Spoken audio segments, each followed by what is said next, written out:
Despite what you might be thinking, these two circles are not equal. I repeat, these two circles are not equal. One is in fact larger than the other. What I need you to do is determine which one that is. So, please raise your hand if you believe the blue circle is larger than the red. All right. Please raise your hand if you believe the red circle is larger than the blue. All right, very good. Now, before I said anything about these two circles, what was your first instinct? Equal, right? Because they look equal. And the reason why they look equal is because, in fact, they are equal. These two circles are identical. Yet I got just about every one of you to raise your hand and say that they're not. So what did we learn? That you can be manipulated like that to believe in something that goes against your natural instincts. Just imagine as a child you're taught that the blue circle is larger than the red. If you say it enough times, you convince yourself that's the truth. If you're told the lie enough times, it becomes part of your reality. And if enough people are taught that lie, that the blue circle is larger than the red, well, now it becomes part of the culture. And if that culture then passes that misinformation along to the next generation, well, now it becomes tradition.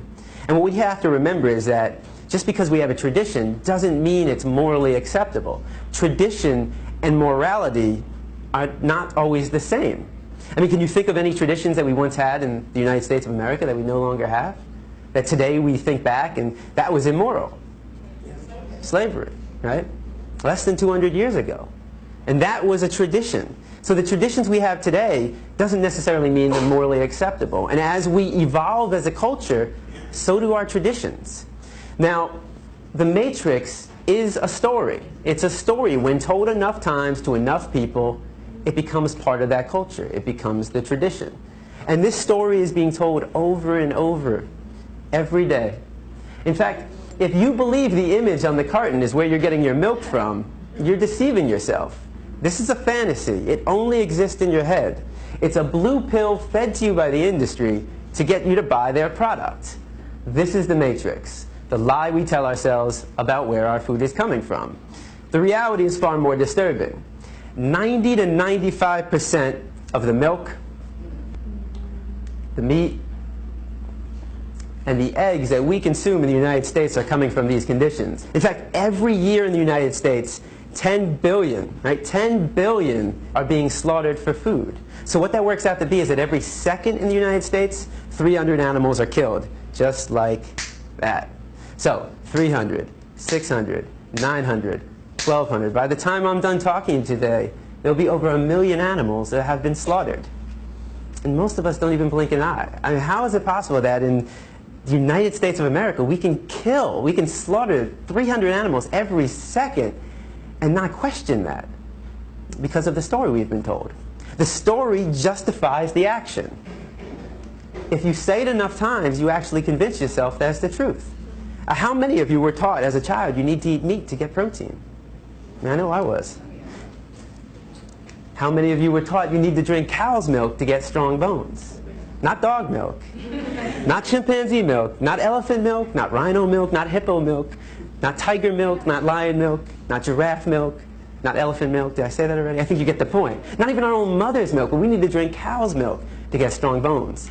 The absurdity of drinking the milk from any other species and any other being besides our own mother, when it's said enough times, loses its absurdness.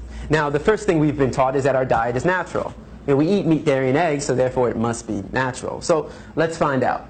Now, you have two images on the wall. I want you to tell me all the thoughts that come to mind when you see the image on the left. And don't be afraid to scream out. What do you see? Fresh, yum, sweet, right? If I come into the room with a basket of strawberries, how many of your mouth starts to salivate? Your mouth starts to water? If I take a strawberry and I put it under your nose, what do you smell? If I take a knife and I slice that strawberry in half and put that under your nose, now what do you smell? Notice how all the sensations remain the same. You see a strawberry and it looks like a strawberry. You smell a strawberry and it smells like a strawberry. And you take a bite out of a strawberry and surprise, surprise, it tastes like a strawberry. Exactly, it's a strawberry. But what thoughts come to mind when you see the image on the right? Cute. You know, when I go to a classroom, you'll get half the kids who say, oh, cute. Animal, pig, Wilbur, babe. So half the class will see an animal, and the other half of the class will see bacon, sausage, ham, pig, sweet pork, and hot dog. They'll see a food. It's one or the other. You're either seeing an animal or you're seeing food. Now, what would happen if I took one of the pigs living, brought him into the room right here, and put him right in front of you? Does that change it? Now what do we see?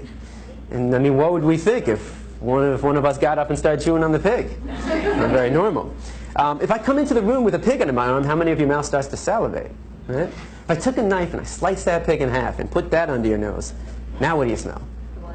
You smell the stench of death. You smell a rotting corpse, bacteria, decomposing flesh. You see, there's a process involved, and I'm here today to show you that process of how you convert this animal into this product. Why should it be kept a secret? Why should we not know what we're participating in and what we're putting in our body? Now, let's make the situation slightly more realistic. If I were to put a pig on this side of the room living and a butcher's knife on the side of that room, I mean, how many people would be willing to pick up the knife and take the life of that animal? It's very rare, right? And if somebody did that, that's all right, but how many people in this room would try to stop that person from doing that? Right? Would we try that? Of course. That's compassion. I mean, that is the greatest quality of the human race. There's no other species on this planet that has that level of compassion to extend to all living beings. But if you would stop somebody from killing a pig in front of you and then go home and have this for breakfast, well, that's called hypocrisy. You know, just because it comes in a nice, neat package all dressed up in your supermarket, just because you didn't take the knife and shove it through their jugular, just because you didn't get blood on your clothes, and just because you didn't hear their screams doesn't mean you didn't participate in the killing. Every time we buy this product, we are supporting somebody else doing what we ourselves wouldn't want to do, what we ourselves wouldn't want to see, and what we ourselves wouldn't want to hear. Now, if you still see bacon sauce in the hand when I bring a pig into the room, what happens when I change it? Ah, right? It's the common response. Now, I've never heard anybody say yum. Nobody ever sees dog feet, hot dog. So why not? Why don't we see a food? We've been accustomed to view this animal as our pet. The cultural story for us is, this is your pet. In another culture, certain parts of the world, they eat cats and dogs. That's their culture. That's their story they've been told. And how do we feel about that? A lot of people think it's disgusting. Right? I imagine every one of you probably thinks it's disgusting to eat a dog. Why would it be disgusting to eat this animal and not disgusting to eat this animal? Why would it be wrong to eat this animal and right to eat this animal? And most importantly, why would it be wrong to kill this animal and right to kill this animal? Culture. It's culture. It's the story. It's the matrix that we've been told. But culture is just a story. That's all it is. It's just make-believe.